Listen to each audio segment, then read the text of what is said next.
Salam. Haleluya, puji nama Tuhan. Bapak Ibu Saudara yang saya kasih dalam Tuhan, saya percaya Tuhan Yesus baik bagi setiap kita, amin. Kita sudah memasuki akhir bulan ini, ya di bulan Agustus. Dan saya percaya pemeliharaan Tuhan sempurna atas semua yang sungguh-sungguh percaya kepada Dia. Bapak Ibu Saudara yang dikasihi Tuhan Yesus, pagi hari ini saya akan menyampaikan firman Tuhan dengan satu judul, yaitu menang atas berbagai kesulitan hidup. Katakan bersama saya, menang atas berbagai kesulitan hidup. Mari kita akan membaca teks firman Tuhan dari 1 Samuel pasal yang ke-30. Kita baca ayat 1 sampai yang ke-19. Saudara, kita akan belajar dari kisah kehidupan Daud. Karena kita percaya bahwa Daud adalah orang yang beriman, orang yang benar, orang yang mengasihi Tuhan. Tetapi kita belajar dari kehidupannya bagaimana dia bisa menjadi pemenang dalam pertempuran atau pertikaian pergumulan kehidupannya. Kita hidup di zaman yang tidak mudah. Zaman di tahun ini, tahun 2020 adalah tahun yang saya percaya sepanjang saudara hidup tidak akan melupakan tahun ini. Kalau tahun 2018 barangkali engkau sudah lupa apa yang terjadi dalam hidup beberapa kehidupan saudara. Ya, sepanjang lintasan tahun 2017 atau 2012, 10 tahun yang lalu, 2020. Tetapi tahun 2020 ini tidak akan pernah dilupakan oleh semua manusia di seluruh jagat ini, saudara. Karena ada satu peristiwa yang menggoncang seluruh dunia ini. Dan bahkan juga menggoncang kehidupan, segala aspek kehidupan manusia. Oleh sebab itu saudara, saya mengajak kita membaca firman Tuhan 1 Samuel pasal yang ke-30 ayat 1 sampai ayat yang ke-19. Kita akan baca bersama-sama. 1, 3. Ketika Daud serta orang-orangnya sampai ke Siklag pada hari yang ketiga, orang Amalek telah menyerbu tanah Negeb dan Siklag. Siklag telah dikalahkan oleh mereka dan dibakar habis. Perempuan-perempuan dan semua orang yang ada di sana, tua dan muda, telah ditawan mereka dengan tidak membunuh seorang pun. Mereka menggiringi sekaliannya, kemudian meneruskan perjalanannya. Ketika Daud dan orang-orangnya sampai ke kota itu, tampaklah kota itu terbakar habis, dan istri mereka serta anak mereka yang laki-laki dan perempuan telah ditawan. Lalu menangislah Daud dan rakyat yang bersama-sama dengan dia itu dengan nyanyi sampai mereka tidak kuat lagi menangis. Juga kedua istri Daud ditawan, yakni Ahinoam perempuan Israel dan Abigail istri Nabal orang Karmel itu. Dan Daud sangat tercubit karena rakyat mengatakan tidak melempari dia dengan batu. Seluruh rakyat itu telah pedih hati, masing-masing karena anaknya laki-laki dan perempuan. Tetapi Daud menetapkan kepercayaannya kepada Tuhan Allahnya. Lalu Daud memberi perintah kepada Imam Abiatar bin Abiatar, bawa efod itu kepadaku. Maka Abiatar membawa efod itu kepada Daud. Kemudian bertanyalah Daud kepada Tuhan, katanya, haruskah aku mengejar gerombolan itu? Akan dapatkah mereka susul? Dan ia berfirman kepadanya, kejar sesungguhnya engkau akan dapat menyusul mereka dan melepaskan mereka. Lalu pergilah Daud beserta 600 orang bersama-sama dengan dia, dan sampailah mereka ke sungai Besor. Sementara orang-orang yang tinggal di belakang berhenti di sana. Maka Daud melanjutkan pengejaran itu beserta 400 orang. 200 orang yang berlaku untuk menyeberangi sungai Besor itu berhenti di sana. Dan lalu membawanya kepada Daud. Mereka memberinya roti lalu makan rakyat. Kemudian mereka memberinya minum air dan memberikannya kepada sepotong yang ada dan 2 roti kismis. Dan setelah dimakannya ia segera kembali, sebab ia tidak makan dan minum selama 3 hari 3 malam. Kemudian bertanya Daud kepadanya, "Budak siapakah kau dan dari manakah kau?" Jawabnya, "Aku ini seorang pemuda Mesir, budak kepunyaan seorang Amalek. Tuanku meninggalkan aku karena 3 hari yang lalu aku jatuh sakit.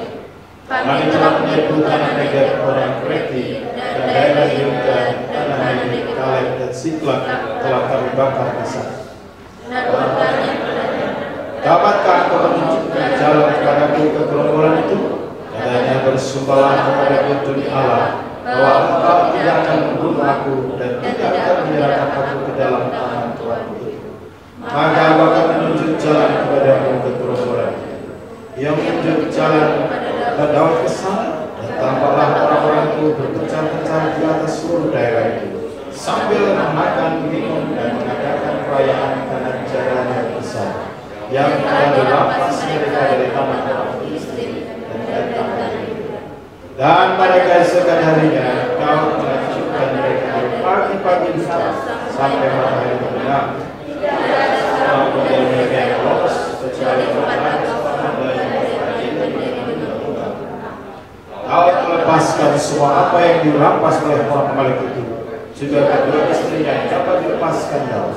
Tidak ada yang hilang pada mereka, dari hal yang kecil sampai hal yang besar, sampai anak laki-laki dan anak perempuan, dan dari jalan sampai segala sesuatu yang telah dirampas mereka. Semuanya itu dibawa kembali. Haleluya, puji Tuhan. Bapak Ibu Saudara yang dikasihi Tuhan, hidup ini penuh dengan tantangan. Hidup adalah sebuah peperangan.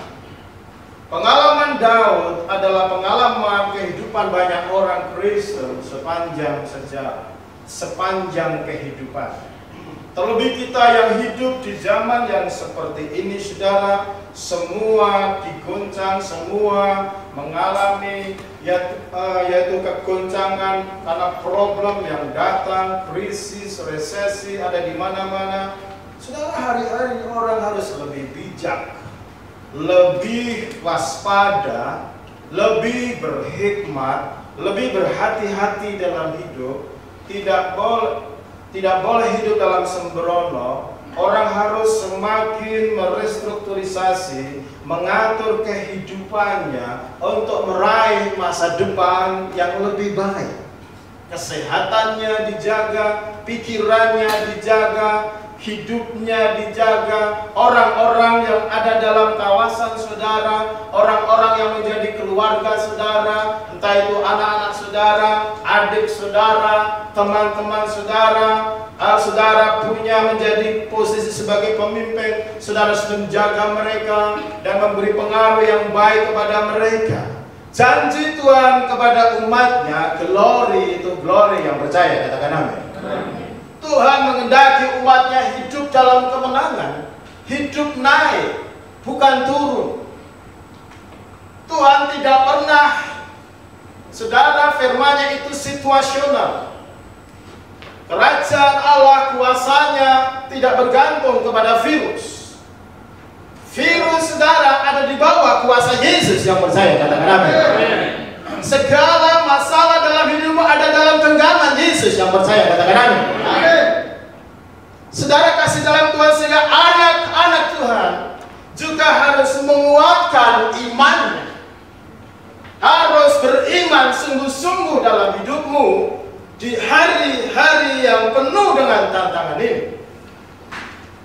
Kesehatan fisik, iman adalah spiritual. Mentalitas itu bicara hikmat, bicara kebijakan dalam hidup. Nah, saudara kasih dalam Tuhan, Daud mengalami pengalaman dalam hidupnya. Daud adalah seorang petarung yang hebat. Dia adalah seorang tentara. Dia seorang pemimpin, dia seorang jenderal. Dia punya keluarga, dia punya pengikut yang banyak. Saudara dalam Tuhan, ada banyak musuh yang dia ada dalam hidupnya. Tetapi yang membedakan Daud adalah orang yang beriman sungguh-sungguh kepada Tuhan. Saudara kasih dalam Tuhan, tetapi bukan berarti bahwa orang yang benar, orang yang beriman tidak ada masalah. Jalannya selalu lurus. nonsen, saudara. Saudara mau hidup di dunia ini jalannya mulus. Tapi anak kecil, anak remaja, kemudian mulai dewasa, sampai orang tua. Sesungguhnya engkau ada di bawah kolong langit ini adalah hidup dalam perjuangan. Yang mengerti kata-kata. Dan firman Tuhan katakan engkau lebih daripada pemenang. Yang percaya katakan amin. Tuhan Yesus sudah menjamin kemenangan itu. Amin.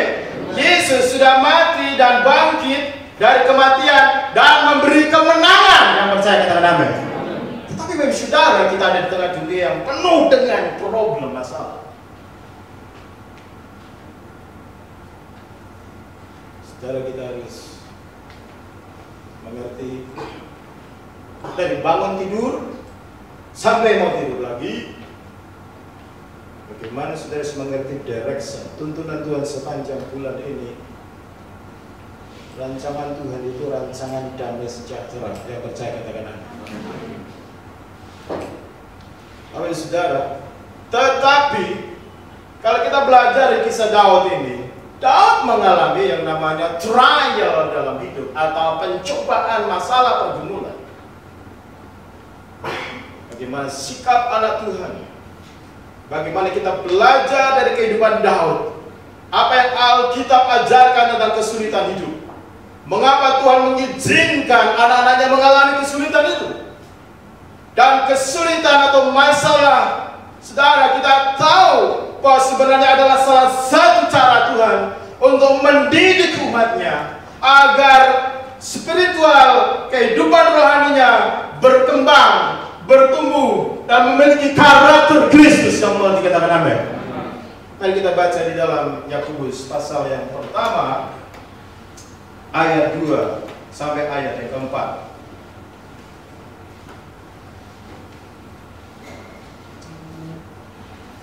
Yakobus pasal 1, saudara, biarlah ini menjadi ayat yang saudara bisa hafal. Sebab kamu tahu bahwa ujian terhadap iman itu menghasilkan ketekunan, dan biarlah ketekunan itu memperoleh buah yang matang, supaya kamu menjadi sempurna dan utuh dan tak kekurangan suatu apapun. Yang percaya katakan yes.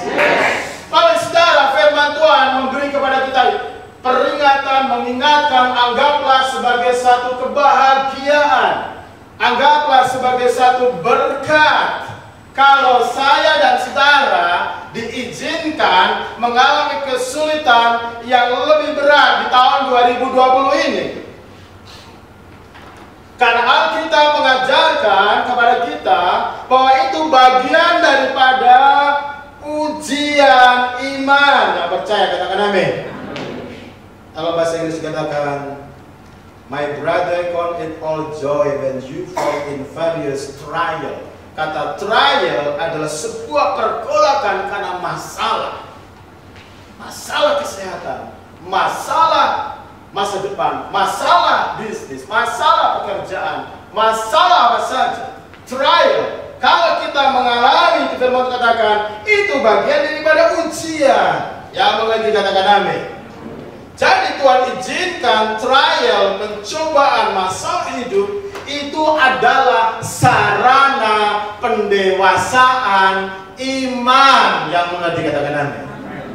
Adalah sarana yang Tuhan izinkan terjadi untuk membangun karakter, supaya engkau menjadi karakter yang bukan orang yang mudah putus asa, mudah marah, mudah kecewa, mudah mengundurkan diri, mudah segala macam yang buruk engkau lakukan, bahkan lepas kendali. Tetapi firman Tuhan katakan itu pendewasaan iman, pendewasaan karakter, sehingga menghasilkan buah ketekunan, sehingga engkau menjadi orang Kristen yang rohaninya utuh, pribadi yang dewasa, pribadi yang tekun, pribadi yang matang. Yang mengerti katakan amin. Bukan cengeng, bukan manja. Anak-anak rakyat tidak dididik sebagai anak-anak yang manja, tapi anak-anak yang mengerti tugas dan tanggung jawab dalam hidup, kepada sesama, kepada diri sendiri, dan kepada Tuhan. Yang mengerti katakan amin. Dan jemaat Tuhan yang di sini hadir, engkau pasti mengalami berbagai macam trial. Saudara, firman Tuhan katakan ini adalah ujian iman. Tetapi juga Rasul Paulus mengingatkan bagi saudara bahwa trial, masalah yang kita hadapi di tahun-tahun yang akan datang saudara, adalah masalah yang general, yang umum. Mari kita akan melihat di dalam 1 Korintus pasal yang ke-10 ayat yang ke-13. Saudara, biar ini juga menjadi ayat hafalan saudara. Mari kita baca bersama-sama apa yang dikatakan Tuhan melalui firman-Nya dalam 1 Korintus pasal yang ke-10 ayat 13. Kita baca bersama-sama 1-3. Pencobaan-pencobaan yang kamu alami ialah pencobaan-pencobaan biasa yang tidak melebihi kekuatan manusia, sebab Allah setia, dan karena itu Ia tidak akan membiarkan kamu dicobai melampaui kekuatanmu. Pada waktu kamu dicobai, Ia akan memberikan kepadamu jalan keluar sehingga kamu dapat menanggungnya. Yang percaya katakan amin. Alkitab mengajarkan bagi saudara, masalah-masalah atau pencobaan yang kita alami itu adalah biasa. Dalam bahasa Inggris adalah to common to man. Itu adalah masalah yang dihadapi oleh semua manusia di muka bumi ini. Tetapi ada yang lebih lagi bagi saudara, bagi orang yang percaya kepada Tuhan Yesus. Tuhan saudara, Tuhan saya adalah Tuhan yang hidup. Dia adalah setia. Yang mengerti katakan amin. Tuhan tidak akan membiarkan kamu dicobai melampaui kekuatanmu. God will not allow you to be tempted beyond what you are able. Artinya saudara, Tuhan memberikan kepada kita jaminan, kepada saudara, kemampuan saudara untuk selalu bisa mengatasi semua masalah-masalah itu. Yang mengerti katakan amin. Bersama saya katakan, saya pasti bisa mengatasi masalah saya, pergumulan hidup saya, kuliah saya, pasti selesai. Tidak ada yang putus di tengah jalan, tidak ada yang menyerah. Bisnis saya pasti berhasil. Amin. Yang punya bisnis, haleluya. Tidak putus asa, karena firman Tuhan mengatakan, Aku akan memberikan jalan keluar, tidak melampaui kekuatanmu. Tuhan Yesus memberikan yang namanya the way of escape, jalan untuk saudara bisa menyelesaikan masalah-masalah. Saudara kasih dalam Tuhan, ini firman Tuhan yang luar biasa yang tidak boleh saudara lupakan. Karena memang hari-hari ke depan semua manusia menghadapi, tetapi banyak orang yang putus asa saudara. Banyak orang yang lemah, banyak orang yang down, karena kehidupan tidak bisa berubah. Kok seperti ini terus menerus? Kapan ini virus ini pergi, berhenti? Bapak Ibu saudara, tidak ada yang tahu ini virus jumlahnya berapa, yang ada di dunia ini juga tidak ada yang tahu. 1.000, 1 juta virus, atau 1 miliar. Kalau yang sudah mati, yang sudah berapa ratus ribu, mungkin mendekati 1 juta. Tapi saudara salam Tuhan, itu berdampak kepada ekonomi, berdampak pada kehidupan sosial, berdampak kepada kehidupan koneksi-koneksi yang lain. Bapak Ibu saudara salam Tuhan, tetapi firman Tuhan katakan itu tidak akan melebihi kekuatanmu. Yang percaya katakan yes. Amin. Sehingga engkau punya masa depan, kau memandang hari esok dengan tertawa, seperti firman Tuhan katakan, this is the day that the Lord has made. Amin. Ini hari yang Tuhan jadikan, bersukacitalah, bersenang-senanglah di dalam Yesus. Saudara, ini mata iman. Ini yang disebut orang yang punya strength di dalam kehidupan imannya, seperti Daud. tidak berjalan dengan penglihatan mata, tetapi dalam penglihatan spiritual. Bapak Ibu Saudara kasih Tuhan, itu adalah jaminan yang Tuhan berikan, yaitu jalan keluar. Bagaimana dengan kehidupan Daud, saudara? Daud adalah orang yang setia, dia seorang tentara, dia seorang yang hebat. Tapi apakah kehidupannya mulus? Dia mengalami trial di dalam 1 Samuel pasal yang ke-30 ini, saudara. Satu penggalan kisah bagaimana Daud mengalami satu, bukan hanya stres, tapi distress.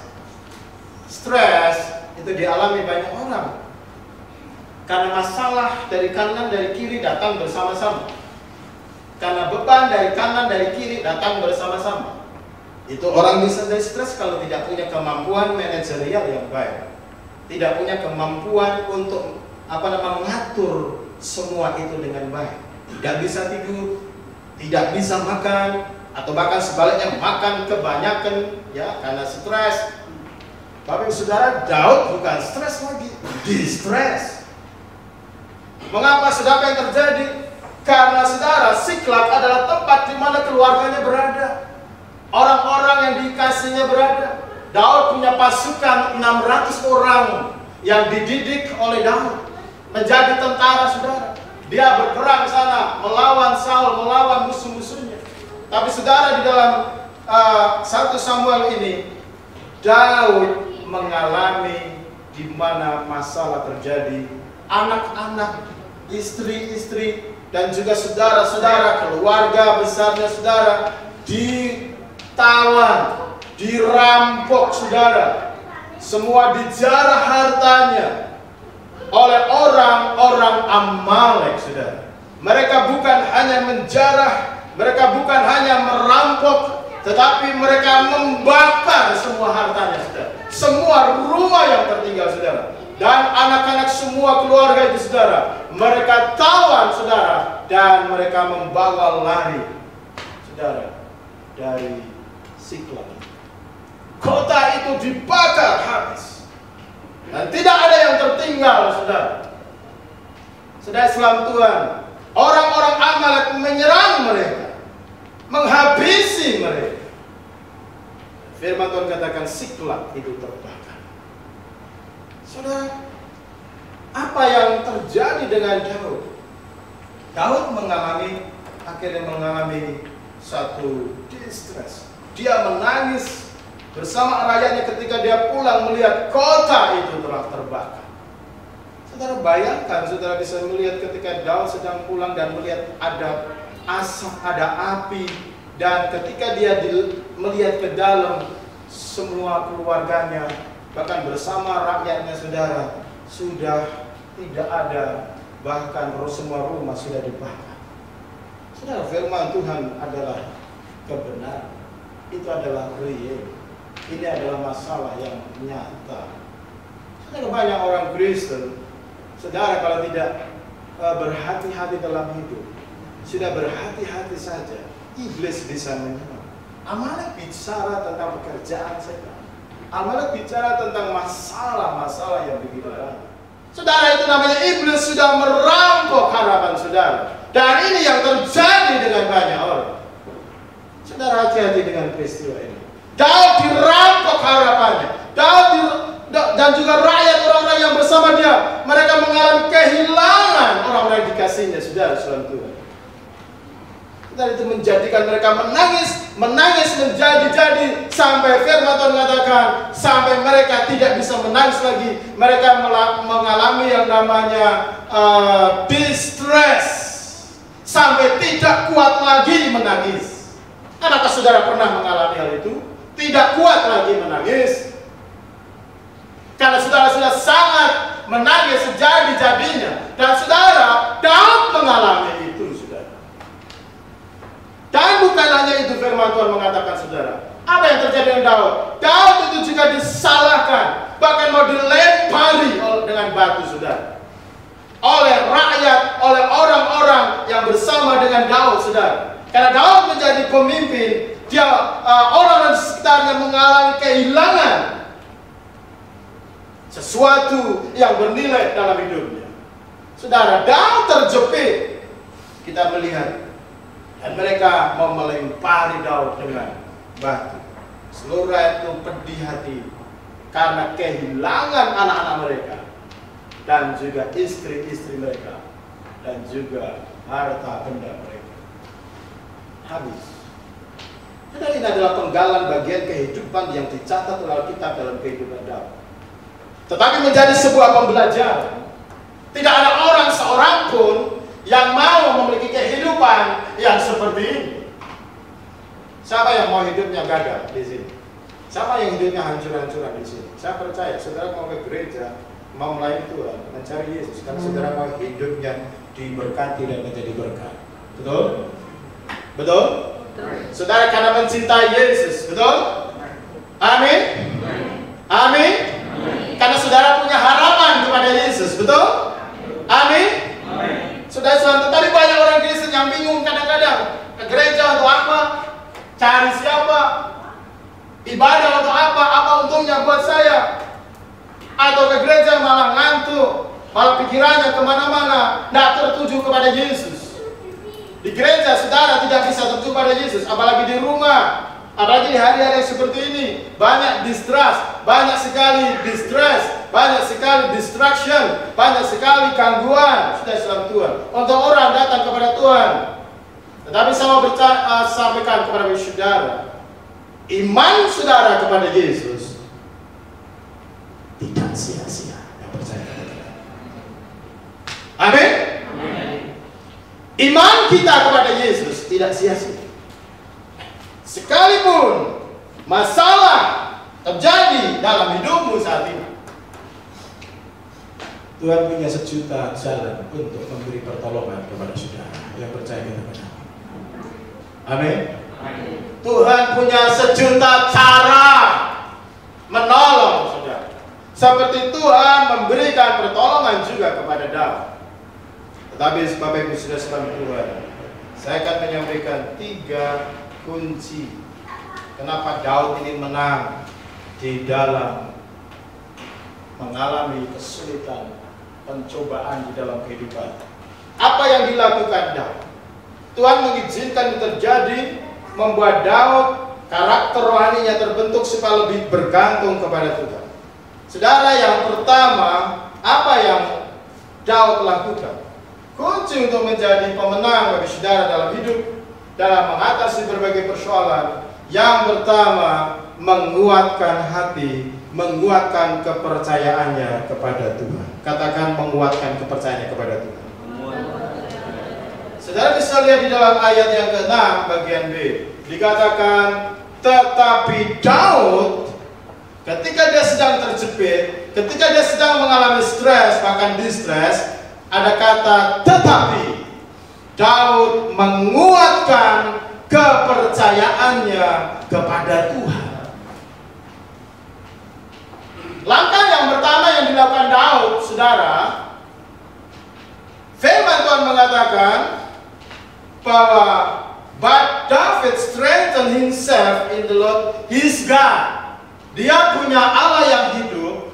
Dalam situasi yang seperti itu, Daud dia berkata, firman Tuhan berkata, dia menguatkan dirinya, imannya, menguatkan keyakinannya kepada Tuhan. Saudara, biasanya ketika orang sedang distress, dia lost control, dia kehilangan konsentrasi, dia kehilangan fokus, dan dia kehilangan harapan. Saudara, ini menjadi sangat bahaya. Saudara, sekali lagi, ketika orang kehilangan semangat di dalam kehidupan. Tapi Daud di sini saudara, dia tidak putus asa.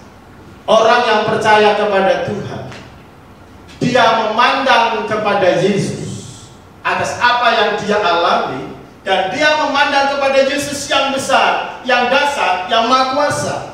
Daud memandang kepada Tuhan, dia menguatkan kepercayaannya kepada Tuhan, kepada Allahnya.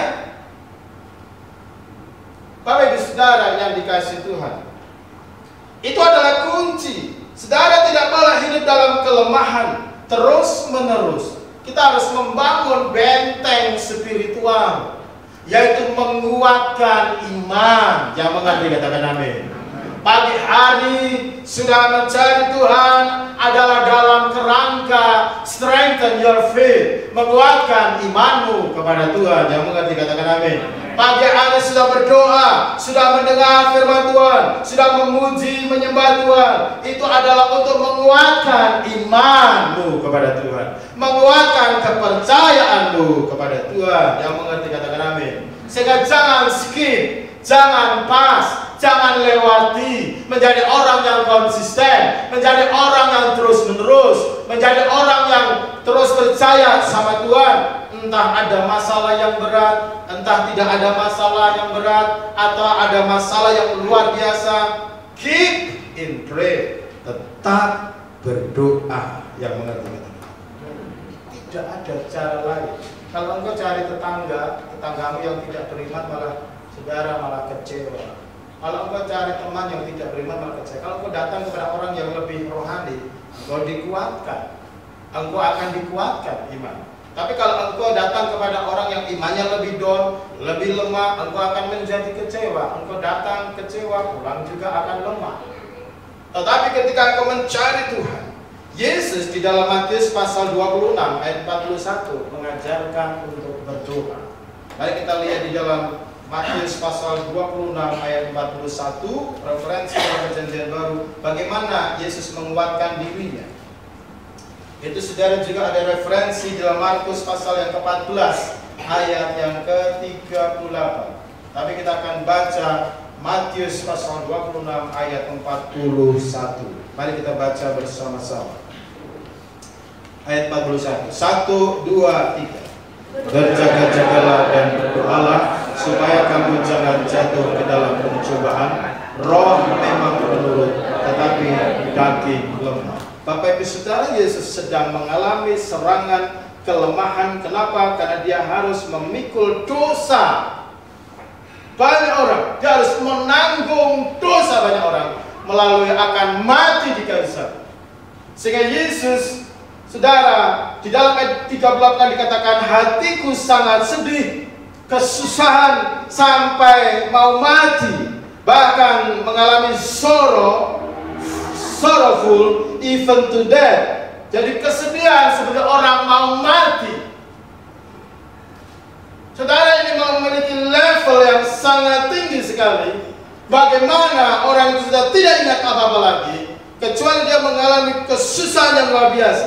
Kenapa? Karena dia pribadi yang tidak bersalah, tetapi harus menanggung banyak kesalahan orang lain.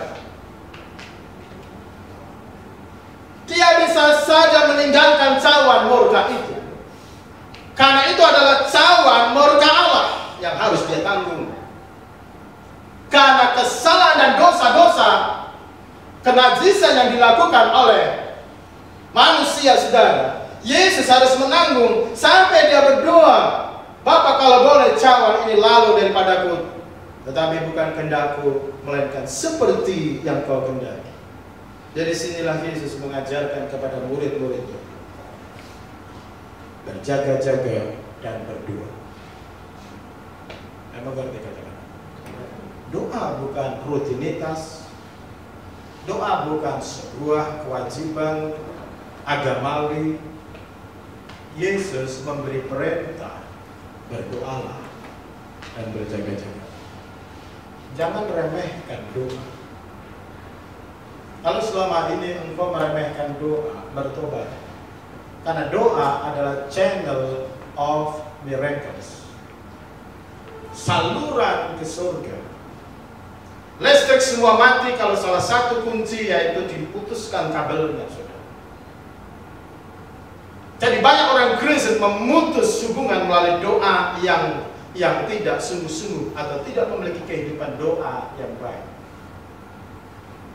Bapak Ibu Saudara kasih dalam Tuhan, Yesus mengajarkan berjaga dan berdoa supaya engkau jangan jatuh, gagal melawan pencobaan, masalah.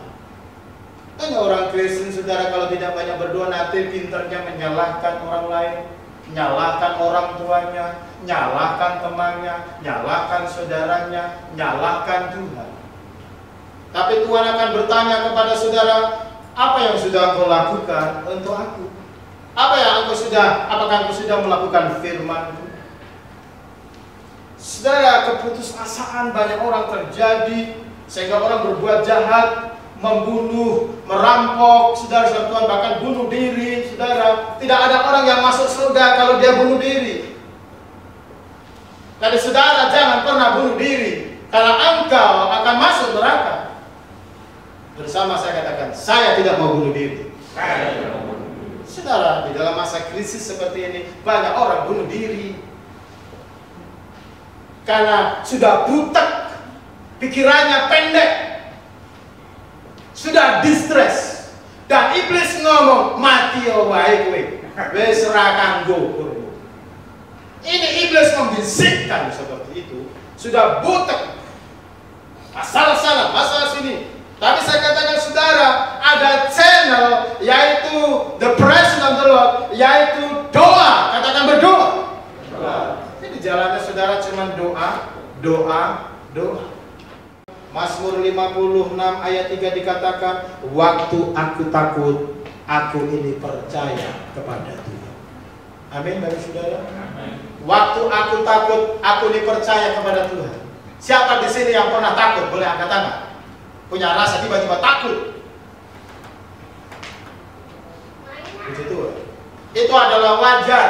Yang justru tidak punya rasa takut, tidak pernah takut, itu yang tidak wajar. Itu mungkin malaikat itu.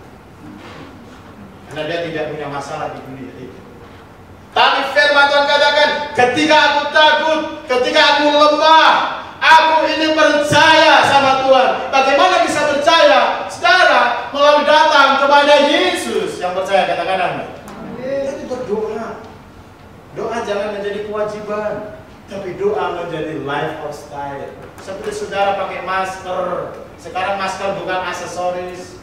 Sekarang semua sudah menjadi gaya hidup. Betul? Betul? Semua orang butuh masker sekarang ini. Lihat saudara, dulu yang punya masker itu hanya dokter, perawat yang waktu mau operasi. Sekarang orang di jalan-jalan, di pasar, di semua tempat, dia sudah seperti dokter. Pakai masker, lifestyle, gaya hidup, karena ada virus yang tidak kelihatan. Jangan diremehkan nih virus. Saudara, ada banyak orang yang mati. Saudara harus social distance. Saudara juga harus menjaga kesehatan. Saudara harus ikutin protokol pemerintah. Saudara, pakai masker kemana-mana. Yang mau katakan yes. Saudara, kalau di tempat ini lagi ibadah pakai masker, silahkan pakai masker. Kalau Pak Lukas mau ngomong pakai masker, saya coba nanti tidak jelas. Kalau saudara mendengar, tidak apa-apa pakai masker. Jangan lupa, ini anak kecil juga diajarin untuk pakai masker kalau kemana-mana. Bapak Ibu Saudara kasih dalam Tuhan, berdoa, katakan berdoa.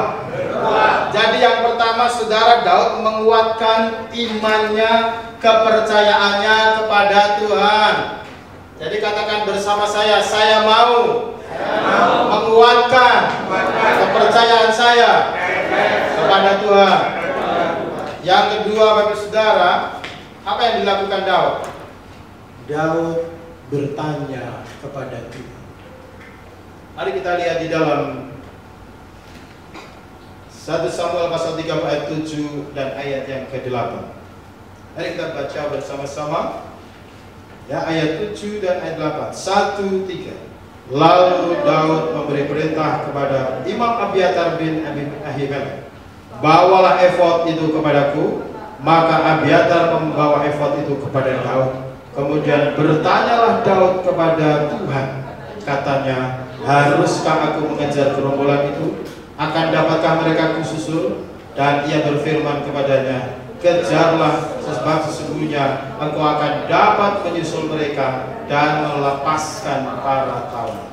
Bapak Ibu Saudara, prinsip dan langkah yang kedua mengatasi trial, kesulitan, persoalan hidup, apa yang kau hadapi, entah itu berkaitan dengan anakmu, entah itu berkaitan dengan bisnis, pekerjaan, studi dan sebagainya. Seperti yang Daud lakukan, bagaimana dia mengatasi problem yang dia hadapi, saudara. Daud bertanya kepada Tuhan sebelum membuat keputusan dalam hidup. Bapak Ibu Saudara, Daud mencari kehendak Tuhan.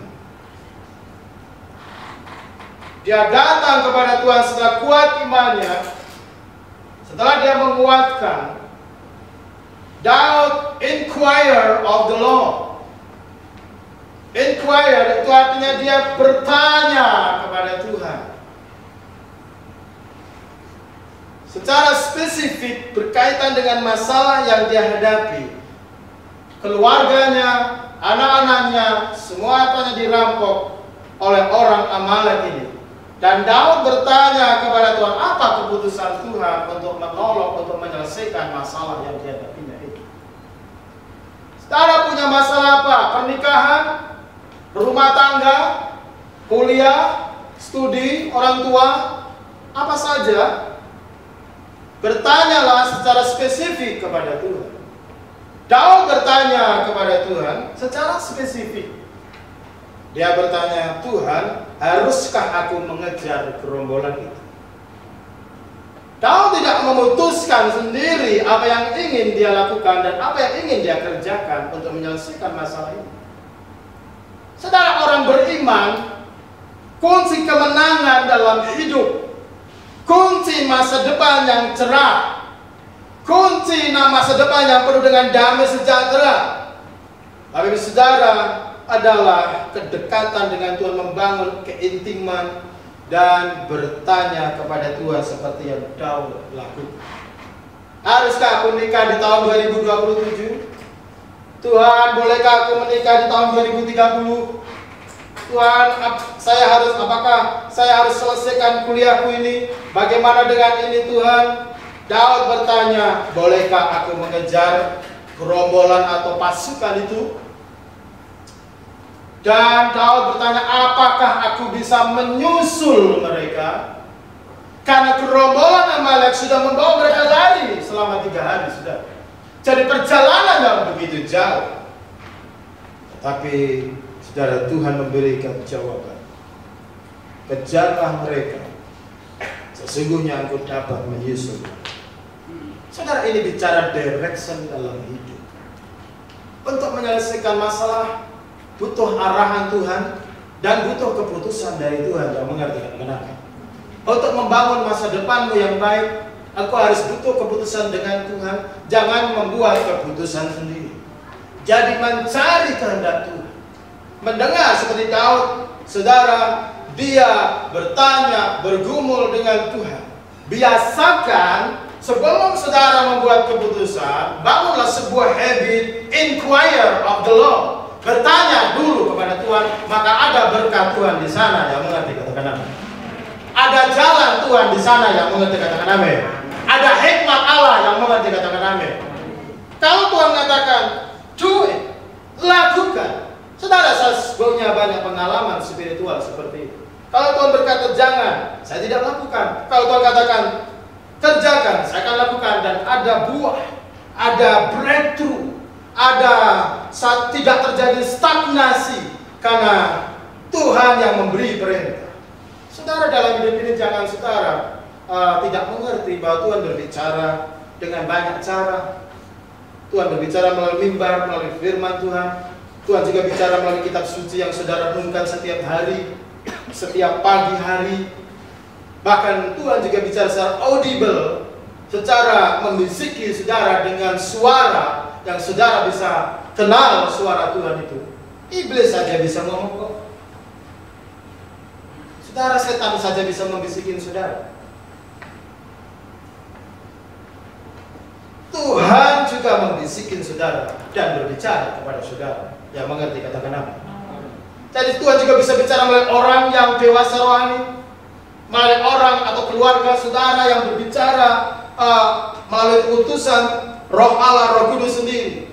Tetapi Alkitab mengajarkan saudara di dalam Lukas pasal 8, 4-15. Ada 3 hal yang membuat banyak orang Kristen tidak bisa mendengar suara Tuhan. Yang pertama karena saudara, hatinya itu seperti tanah yang kering, tanah di pinggir jalan. Yang kedua adalah hatinya berbatu-batu. Dan yang ketiga adalah hatinya penuh onak dan rumput duri. Ketika Tuhan berbicara, saudara, dia tidak bisa mendengar dengan baik. Karena iblis mencuri apa yang Tuhan sudah sampaikan. Sudah mendengar tetapi dia melupakan atau tidak bisa mendengar dengan jelas tuntunan Tuhan. Yang kedua, tanah yang berbatu-batu, saudara. Dia cepat layu. Dia hanya bergembira tetapi tidak memperhatikan betul-betul firman Tuhan. Tidak menyimpan di dalam hatinya. Karena hatinya berbatu-batu, saudara. Saya sudah mencoba menanam sawi dan berhasil. Kemudian saya mencoba menanam lagi sawi dan pecah, menyemai kembali. Tetapi yang kedua, kami gagal, saudara. Sehingga saya harus ganti lagi. Karena apa? Benihnya itu lagi. Benihnya itu ada kuning-kuning tidak subur.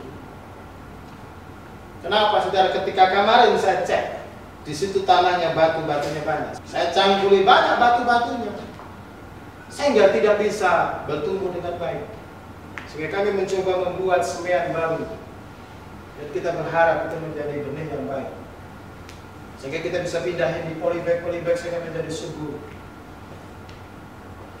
Untuk orang bisa bertumbuh, diberkati Tuhan hidupnya, mengalami mujizat, saudara, tanahnya harus baik. Yang mengerti katakan amin. Benihnya sudah baik. Tetapi kalau Tuhan sudah bicara, kita tidak bisa mendengar, maka menjadi nonsens, sia-sia. Yang ketiga menjadi penghalang adalah rumput duri, bicara khawatir. Hati yang penuh khawatir. Bangun tidur sudah khawatir. Mau tidur khawatir. Sedang kerja khawatir. Yang kedua, saudara, onak diri, bicara tamak. Tamak harta, tamak uang, cinta dunia, cinta uang. Saudara, orang yang duniawi, sehingga ketika Tuhan bicara, dia lebih asik dengan kesenangannya sendiri. Daud adalah orang yang merenungkan firman Tuhan siang dan malam. Mazmur pasal 1. Mazmur pasal 23, Daud berkata, Tuhan adalah gembala. I shall not want. Aku tidak kekurangan. Dia bagaikan tanaman ditanam di tepi aliran sungai. Saudara yang dikasih Tuhan, makanya saudara, penghalang-penghalang suara Tuhan. Makanya seringkali banyak orang Kristen gagal. Kita gagal dalam hidup, frustasi, saudara, tidak bisa menang atas masalah, tetapi dikalahkan oleh masalah. Berakhir hidup dalam rumah tangga berakhir dengan perceraian. Hidup rumah tangga berakhir dengan kekacauan. Saudara, bahkan bisnis hancur-hancuran, saudara. Kenapa bisa terjadi? Karena tidak bisa mendengar dan mentaati apa yang Tuhan lakukan. Membuat keputusan yang salah, keputusannya sendiri. Dan ketika menjalankan, tidak mendengar. Ketika ada masalah, tidak mendengarkan direction dari Tuhan. Tanamkan baik-baik dalam hati kita semua, saudara. Daud seperti saya dan saudara. Tetapi Daud inquire of God. Dia selalu bertanya kepada Tuhan.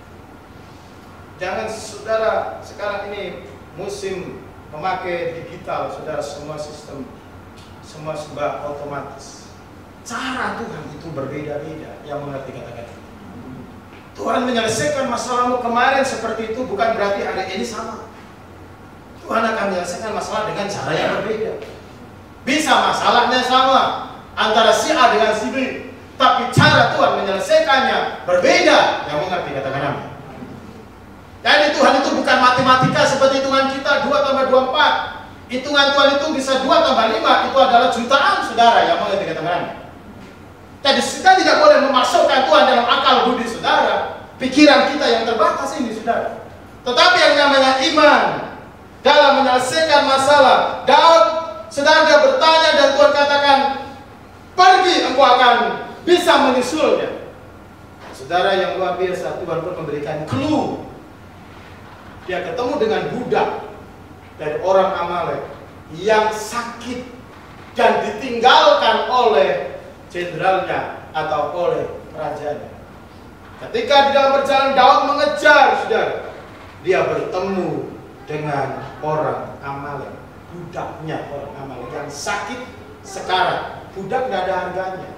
Orang-orang ini, orang Daud pun akan dijual menjadi budak, saudara, dapat duit, saudara. Jadi ini budak yang sudah tidak ada harapan lagi, tapi Tuhan rupanya memperhatikan dia dan memakai dia untuk menolong Daud.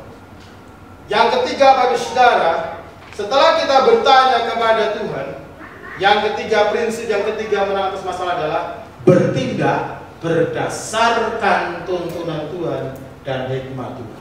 Yang mengerti katakan apa? Katakan bertindak berdasarkan tuntunan Tuhan. Masalahmu apa? Pergumulan hidupmu apa? Tuhan bicara apa? Lakukan seperti yang Tuhan perintahkan kepada saudara. Di dalam ayat yang ke-9, Daud, firman Tuhan mengatakan, lalu pergilah Daud beserta 600 orang. Dan saudara, dikatakan ayat yang ke-11, Daud beserta pasukannya, dia menemui seorang Mesir di padang lalu membawanya kepada Daud. Saudara yang dikasih Tuhan, ketika Tuhan menyuruh Daud pergi, Tuhan memberikan yang namanya hikmat dan memberikan jalan untuk bisa sampai kepada orang itu. Saudara, ini sudah 3 hari. Ini perjalanan sudah panjang sekali dan Daud tidak tahu di mana musuh-musuh orang Amalek yang merampok Daud dan orang-orangnya itu, saudara, itu berada. Tapi Tuhan memberikan jalan di situ. Ada orang Mesir yang budaknya mereka, dan di situ saudara sedang sakit, kelelahan, dan di situ Daud memberi makan, menyehatkan kembali dan bertanya kepada dia, dapatkah engkau menunjukkan jalan kepada gerombolan-gerombolan? Saudara, dalam hidup yang rumit, penuh masalah, itu Tuhan selalu memberikan clue. Clue itu adalah kunci jalan keluar. Yang mengerti kata-kata. Itu yang perlu saudara dengar dari hikmat Tuhan. Daud diberikan clue, yaitu untuk mencapai orang-orang gerombolan itu, yaitu orang yang sakit, yang ditinggalkan. Dia tidak mati, saudara. Dia tidak sampai mati, diizinkan Tuhan hidup, dan Tuhan memberikan kepada Daud, dan melalui dia, saudara, Daud tahu persembunyiannya orang Amalek. Disitulah Daud mengejar mereka.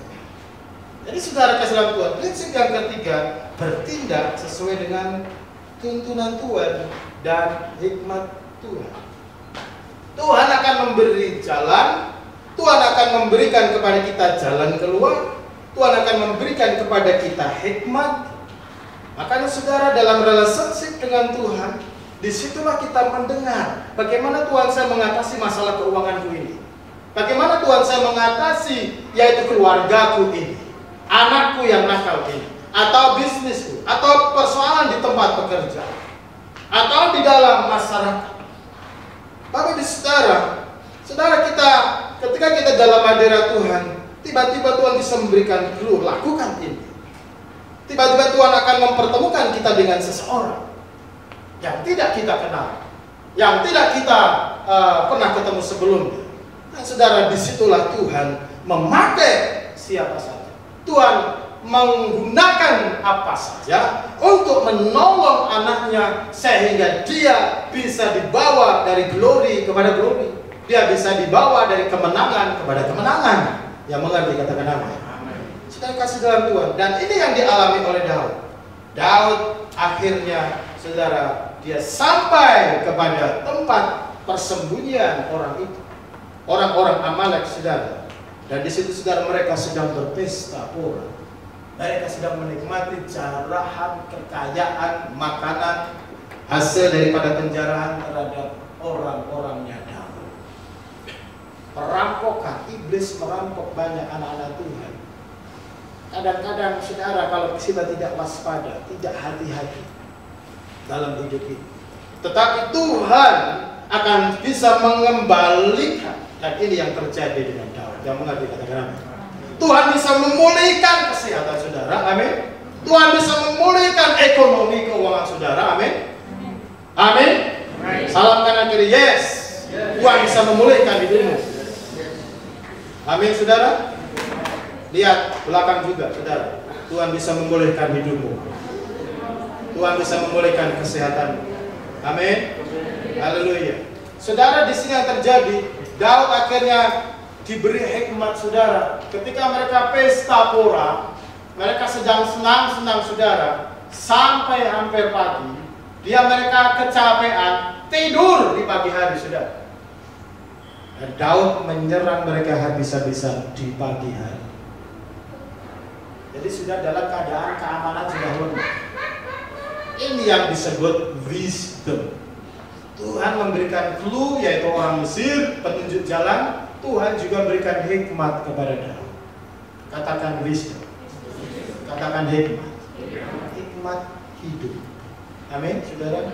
Tuhan memberikan hikmat dan Daud menyerang di pagi hari, dihabisin mereka, diserang habis-habisan, saudara, mereka. Kecuali ada 400 orang anak-anak muda tentara mereka lari, saudara. Tetapi yang lain mereka bunuh semua.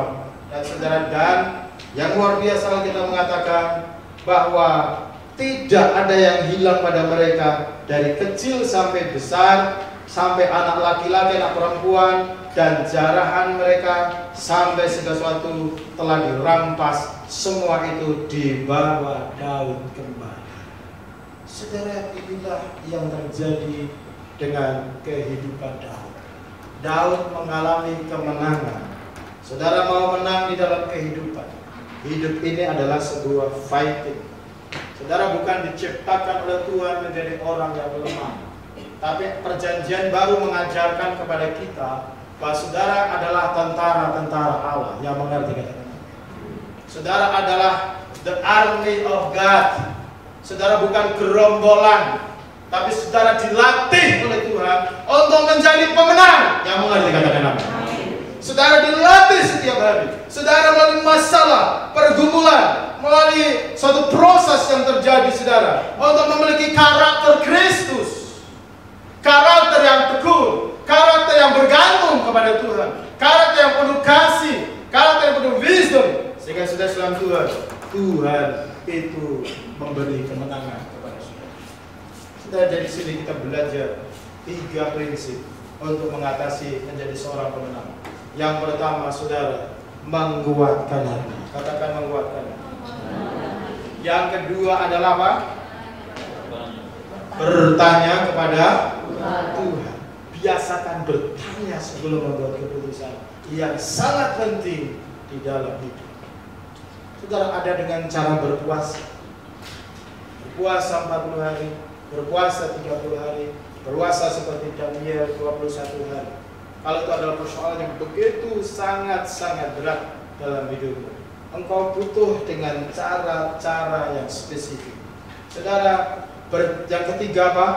Bertindak sesuai dengan apa yang Tuhan perintahkan atau tuntunan Tuhan dan hikmah Tuhan. Saat ini, saudara, apapun yang terjadi dalam hidup, jangan putus asa. Amin. Karena Tuhan Yesus sumber pertolongan dalam hidup kita. Jangan putus asa. Kuatkan saudaramu, kuatkan dirimu sendiri. Saudara, setiap pagi menguatkan iman saya sendiri.